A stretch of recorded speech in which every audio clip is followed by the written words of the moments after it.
بسم الله الرحمن الرحيم الحمد لله رب العالمين وصلى الله على نبينا محمد وعلى آله وصحبه أجمعين أما بعد أولا السلام عليكم ورحمة الله تعالى وبركاته ومضى مسلمين تأدون كدافيسي دعالي السمال كستأد كجوكتين إلهي سبحانه وتعالى من أمهد علينا يا إنت كذب naga dhigay dadka muslimiinta ah na soo waafajiya awqaadan qiimaha badan ay kamid tahay bishan Ramadaanka oo Ilaahay subhanahu wa ta'ala uu noo sheegay inay tahay bishii Qur'aanka Kariimka la soo dejiyay wa maca dhalika bishaas uu ku jiro hamiin uu noo sheegay Ilaahay subhanahu wa ta'ala inuu ka khayr badan yahay kun bilood hamiin ka khayr badan inuu ku jiro nicamtaas oo dhan Ilaahay subhanahu wa ta'ala man uga mahad celinayna inta ka gadaal Ilaahay subhanahu wa ta'ala hadii uu noo suura galiyo kalimaad baan rabaa inaan ka niraano ku saabsan bishan awaakhirteedii maadaama aan soo gaarnay kalimaadkaas oo ku saabsanaan doona xukunka zakada liya zakatul fitri Ilaahay subhanahu wa ta'ala hadii uu ka raadi noqdo zakada waxaan uga hadli doonaa 5 jaanib anagoon dheereynina ishaaraad ka bixin doona maxaa yeelay inaan dheerayno xikmad kuma surno kutuba laga qoray cidii mudaalacada kutubka u baahan oo rabta mudaawalada iyo dhirirka laakiinse inaan kalimaad iska xasuusino kalimaadkaas ama jawaanibtaas aan kaga hadli doonaa 5 jaanib ay noqon doontaa Ilaahay haduu ka raadin Allah subhanahu wa ta'ala jaanibka ugu horeeya inaan aqoonsano maxaa la dhahaa zakatul fitr maxaa la dhahaa qaybta labaad waxay noqon doontaa qadiyadan aan kaga hadli doonaa xukunkeedu waa maxay ma sunna mise waa waajib muxuu yahay zakatul fitriga waxaan kaloo ka hadli doonaa mashruuciyada ay leedahay iyo meeshii lagu jideeyay ma quraanka laga qaatay mise ahadiithda nabiga ma ijmaaca muslimiinta laga qaatay waxaan kaloo qaadan doonaa qadarka la bixinayo mukhrajka la dhihi doono ama waxa uu noqon kara qadarka la bixinaya awalan hadii aan ugu hormariyo zakatul fitri eragaas laba eray iska korsan yahay markii la zakatul fitri zaka iyo fitri labadaas iska korsan yahay xagga luqada markii la fiiriyo zakada waxa la yiraahdaa oo luqada carabiga lagu yiraahdaa aziyada iyo wanamaaba lagu yiraahdaa ziyadada iyo kordhitaanka lagu yiraahdaa xagga luqada carabiga zakada markii laga hadlayo fitriga loo idaafeeyay hadii la yiraahdo zakatul fitri waxay noqonaysaa min afdal as-saa'im ya laga keenay macnuhu marka wuxuu noqonayaa zakatul fitri afurka ziyadadiisi fuqahaduna waxay u yaqaaniin zakada marka ay ka hadlayaan oo u yaqaaniin culimada fuqahada ah zaka waxa la yiraahdaa bay yiraahdaan culimada fuqahada waa in la bixiyo qadar maalka kamida oo makhsuus ah una bixiyo qof shakhsi ah oo makhsuus ah lana siiyo jiha makhsuus ah ama daaifa gaar la siiyo sidaas zakada liya zakatul fitri la dhahaa maxaa yeelay qofka laga qaadayo shuruudu yeelan doona waxa la bixinayaana shuruudo yeelanayaan cid la siinayaana shuruudo yeelan doonta waa soo hadal qaadi doona insha Allah ta'ala zakadan zakatul fitri la yiraahdo waxa la farad yeelay sanadii labaad oo hijrada ayaa la farad yeelay zakadan ayadii Ramadaankaba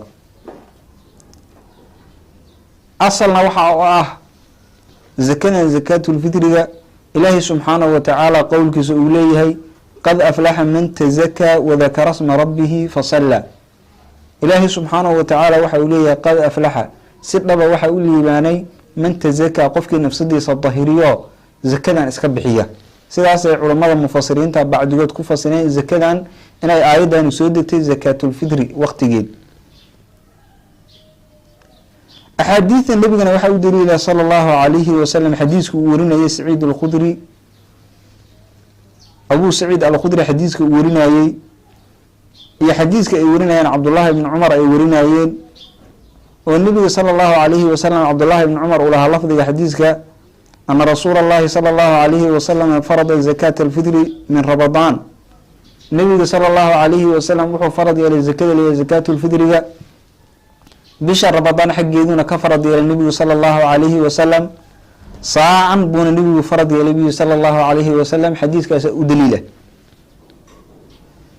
marka zakada liya zakatul fitriga sida aan soo ogaanayba oo naska quraanka ku cad zakada liya zakatul fitriga ama axaadiidta nebiga sala allahu calayhi wasalam qeyb kamida ku cad oo mashruuciyadeeda ku cad waa xukunkeedu inuu yahay alwujuub inuu yahay xukunkeedu.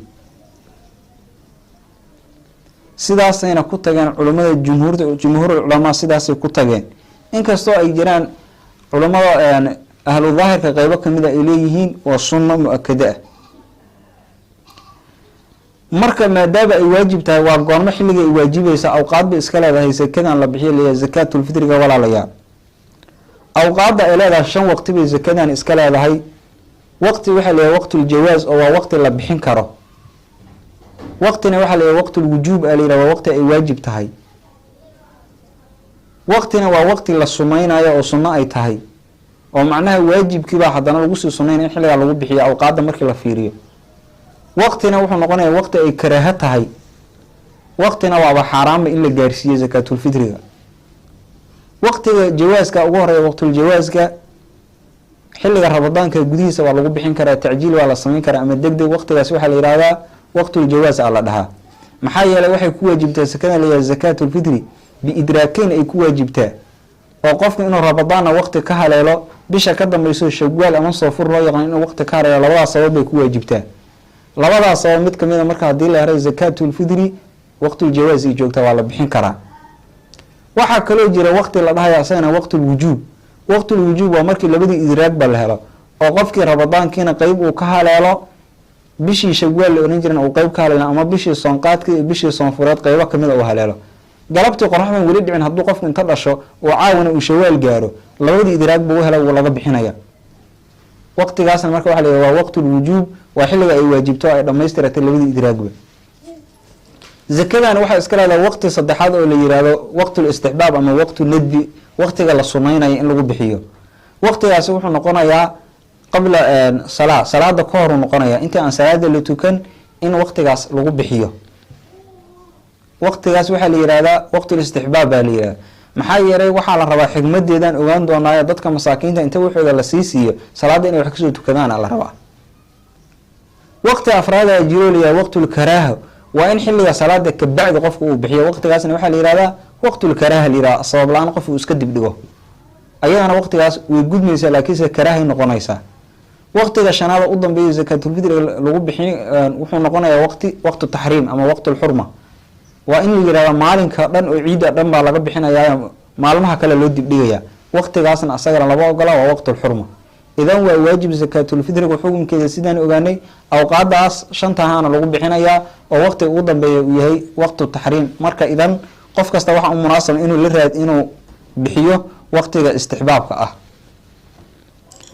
zakadan markii la yihahdo zakaatulfitri awqaadeeda haddii aan soo ogaanay, waxay iska leedahay zakaatulfitri qadar mukhraja oo la bixiyaa jira. qadarkaas mukhrajka ah wuxuu noqonaya oo waajibaya saac uu noqonaya, sida xadiiska nabiga sala allahu calayhi wasalam ba ku cad. hadda saaci annaga soomaaliyaan nahay, waana carabi inaan la isticmaalina laga yaaba soomaalida badankeeda saaci. culummada marka waxay kusoo dhaweeyeen 4 amdaad waaye, saaci iyo 4 mud waaye. mudkana culummada soomaaliyeed waxay kusoo dhaweeyeen koombada la yihahdo ama madaalka wax lagu cabirto la yihahdo CBC da ay ku qoran tahay oo naraajinka wax saas loo yaqaano, kaas 4tiisa laga wada, oo macnaha mud kasta waa saaci waa 4 mud. mudkana kaasay kusoo dhaweeyeen. xagga culimada waxay leeyihiin haddii saaca kiilo la fiiriyo wuxuu noqonayaa bay leeyihiin 3 kilogram buu noqonayaa haddii dhankaas kilowaadka la fiiriyo, inkastoo asalka ay ku tahay in la beego shaygaan miisaan aysan asalka ku ahayn. qadarka marka la bixinaya waa qadar noocaas uu noqonayaa, qadarka oo la bixinaya. waxa la bixinayana marka shuruudo iska leeyihiin, oo shuruuda loo xirayaa shayga la bixinayo, qadarka la bixinayo. shuruudaas marka waxaa kamid a shaygaas la bixinaya waa inuu saac dhan yahay, shuruudiisa kamid tahay. shaygaas waa inuu shay xabada yahay, waa inuu yahay shay oo quutu bahal u jira qaalibu quutil beled, magaalada meesha laga quuto dadka magaalada ay joogaan waxa ay ka quutaan shayga macnaha daqiiq iyo wax lamid ah waa inuusan ku darmin. shuruudahaas oo dhan marka loo shardinayaa shayga oo la bixinayo oo mukhrajka ah. marka waxaa la doonayaa taana in la iska ilaaliyo qofku uu markuu shayga uu bixinayo uu soo ogaado qadarka uu yahay. culimadana waxay yiraahdeen maadaama wixii qiyaas ay tahay waxa fiican qofka asagoo sadaqa u niyeysanaya ziyaado inuu ku sii daro, ziyaado inuu kusoo daro si aysan wax ugu soo laalaaban asaga qofku aysan wax ugu soo laalaaban. qofka marka waxaa isna shuruud loo xirayaa cidda bixinaysa iyo cidda laga bixinaya iyagana shuruuda loo xirayaa. qofka mu-adiga ama musakiga la yiraahdo zakada gudanayo zakada bixinayo asaga shuruuda loo xirayaa. qofkaasi waa inuu qof islaam waa inuu yahay qofka oo zakada markii uu bixinayo qof muslim waa inuu yahay. waxa kale laga rabaa qofkan xurriyo waa inuu qof xor waa inuu yahay qofkan. qof adoon asaga zakada kuma waajibta maxay yeelay xoolaba asaga ma qabiyo xoolo ma haysto. waxa kale loo sheegay qofkan musakiga oo wax bixinayo wujuudul fadl an quutihi wa ciyaalihi yawm al-eid maalinka ciida oo la joogo iyo leylada ciida wax asaga ilmihiisa dadka asaga uu bilo quudkooda ka zaa'ida waa inuu haystaa si uu bixiyo. ama hadduu quudkiisa wax ka badan ba uu saysan ama quud ba uu saysan haddana qofkaas asaga waxba lagama rabo. waxyaabaha kale qofkaas marka laga rabo waxa kamida macnaha waa niyana qofka waa laga rabaa inkastoo hadda niyada in lagu dhawaaqo iyadu rugni waaya iyada laakiin nudqa iyada looma shardinayo. waxaa kaloo jira shuruud iyadana loo xiraayo qofka xaggiisa wax laga bixinayo ama musaka canhu la yiraahdo xaggiisa laga sakeynayo. qofkaas asaga shuruudiisa waxa ugu horeeya islaam qofka wax ka bixinayo islaamiya hadduu qof gaalaya ama adoonkii waxaas ay gaal noqdaan qofka gaalka laga bixin maayo. waxa kale ayana shuruuda kamida qofkaasi waqti wujuub waa inuu haleelaa xilligii waqti wujuubka waa inuu haleelaa qofka wax laga bixinaya. ama ramadaanka dhexdiisiiba hadduu ku dhinto uu bishii shawaal uu waxba ka haleelin qofkaas asagana waxba markaas asagana lagama rabo zakana ka waajibi maysa xaqiisa. dad waxa jira ayeenaya asnaaf oo sakadan la siinayo sakadan qaadanayo oo asnaaf la dhahayo ama sinfiyaal ama dad mustaxiqiin la dhahayo qaadanayo. dadkaas mustaxiqiinta ayaga waxay noqonayaan dadka aayada quraanka lagu sheegay dadka fuqarada ah ay noqonayaan oo fuqarada ah. waxay kala noqonayaan qofka oo miskiinka aha miskiin asaga waxa la yiraahdaa waa qofka oo haysta macnaha maal buu leeyahay ama kasab buu leeyahay laakiinse mowqic ka dhici maayo oo kifaayadiisa kuma filna waxba ka dhiman. waxa kale la siinaya dadkii la oran jiray aan caamiliinta dadkii la oran jiray ama shaqaalaha dadkii uu ka dhigay imaamka uu ka dhigo yiri zakada soo aruuriyo soo tira kooba. waxa kale la siinaya daliya mu'allafatul qulub daliya ilaa 3 qaybood u qaybsamo waa dad islaam ah laakiinse islaamnimadu daciifa ku jira waa la siinaya iyagana say islaamka ugu soo dumaan.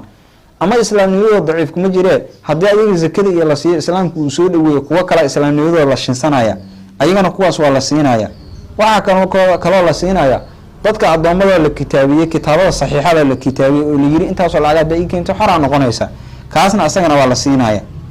waxa kale la siinaya qofkii qaarimka ah oo deynoobay oo macnaha shay ma waxa uu deynoobay ama macnaha wuxuu deynoobay oo qaarim ay yiraahdo deyn qofkan soo gal asagana markaas waa laga bixinaya.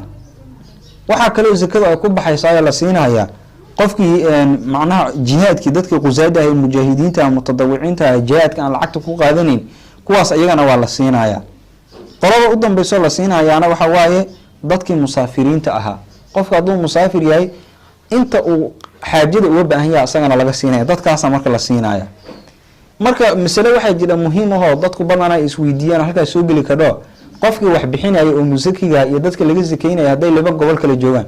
tusaale ahaan oo kale anaga waxa ku noolahay Mareykanka ku noolay ilmahayga Soomaaliya degan yihiin oo rabo inay uga zakeeyo yaa laga fiirinaya marka zakada marka waxa laga fiirinaya dad qofka musakiga musakacanuga laga zakeynayo meesha uu jooga dadka jooga masaakiinta la siinaya.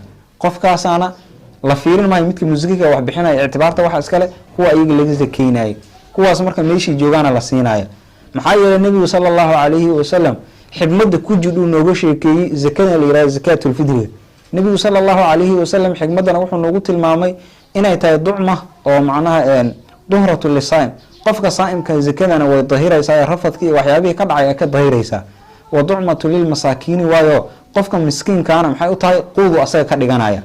idan marka waxa la rabaa dad kaste masaakiinta beledkooda jooga in zakadaas ay siiyaan laga doonaya. marka intaasan ku soo gaabinaya aqulu qawli hada wa astaghfirullah li wa lakum wassalamu alaykum wa rahmatullahi wa barakatuh.